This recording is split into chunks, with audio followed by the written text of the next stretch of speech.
Hi guys, this is CMA Vipul Shah. Today I am going to share with you tax implication regarding F&O. Point number one, it is treated as a business income and all the provisions of income tax are applicable like a normal business income.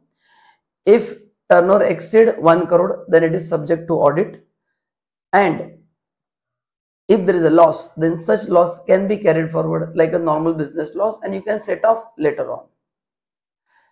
Point number four, the main question is, sir, how income is computed? In case of future turnover, whatever absolute profit you have earned by doing all the transactions throughout the year, that will be considered. And in case of option turnover, whatever absolute profit you have earned plus premium obtained by selling the option, that will be treated as your turnover. And if your books of accounts are required to be audited, then the due date of filing return is 31st October, otherwise it's 31st July. So I hope you find this information useful. Please save the reel and please follow my channel for more updates. Thank you so much.